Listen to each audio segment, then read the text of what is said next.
Welcome to the Word for 2021.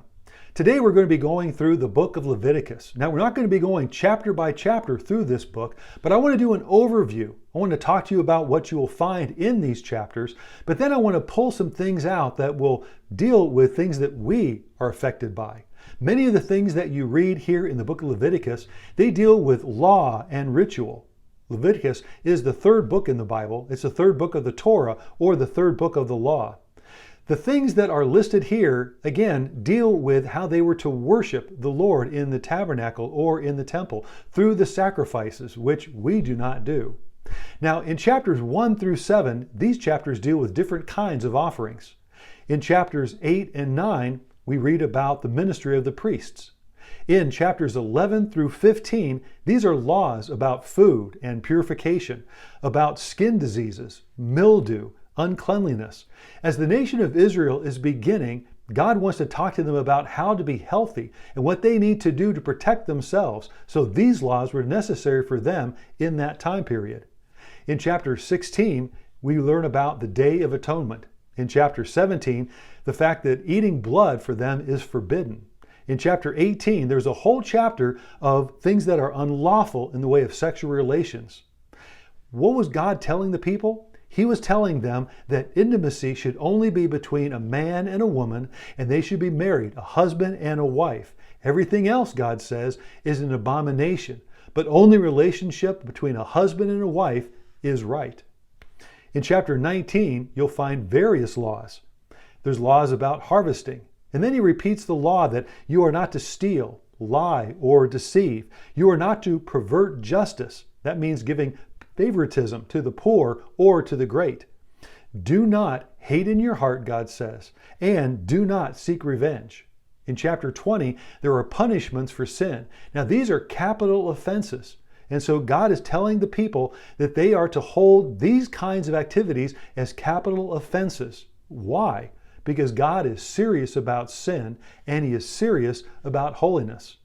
He says in chapter 20, verse 7, "Consecrate yourselves and be holy, because I am the Lord your God. Keep my decrees and follow them. I am the Lord who makes you holy." God says, I am the Lord who is sanctifying you. I am the one who sets you apart as holy. Therefore, in chapter 20, verse 23, God says, "You must not live according to the customs of the nations that I am driving out before you. Because they did all these things, I abhorred them." In chapters 21 through 25, there are rules for the priests concerning sacrifices, feasts, and observances. In chapter 26, God lays out rewards for obedience and penalties for disobedience. And then in chapter 27, God talks about what belongs to Him. I want to pull out one thing that you will find as you're reading the book of Leviticus. You might just simply pass over it, but it's very important.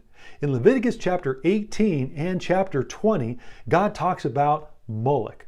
Now, Moloch was the chief deity or the chief idol for the Ammonites. And as people worshiped Moloch, they sacrificed children. They would put their children through the fire, is what it says. So Leviticus chapter 18 and chapter 20, God again and again says, do not give your children up to Moloch. In 1 Kings chapter 11, verse 7, unfortunately, Solomon built a high place for Moloch there in Jerusalem to appease his wives. But in 2 Kings chapter 23, verse 10, King Josiah got rid of the high places so that no one would sacrifice his son or his daughter to Moloch as they would pass their children through the fire. If you've never heard about Moloch, I invite you to look it up on the internet. Moloch again was a false god who demanded child sacrifice. Children were sacrificed so that favor would be given to the parents by Moloch. Now, why would parents give their children up to Moloch? Because they were looking for financial prosperity, personal gain, and future advancement. God considered this practice abhorrent. He detested this practice. Children are a gift from God.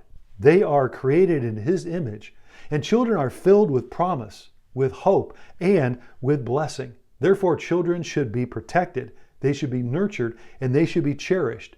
Never sacrificed for careers, personal advancement, personal comfort or personal convenience. God is saying to the nation that they are never to give their children up to Moloch. They are to cherish their children. Much of what is given in the book of Leviticus is so that then the nation would know what is right and what is wrong for society. The things that God spells out here in Leviticus, it was right then and it's right now. We need to listen to God and do what He says. Many of the things dealing with sacrifices, we don't put them into practice today. But so many of the other things that are upon God's heart are the same then as they are today. So therefore, what God has said is right and what is wrong, it was good then and it's good today. Thank you for joining the Word for 2021.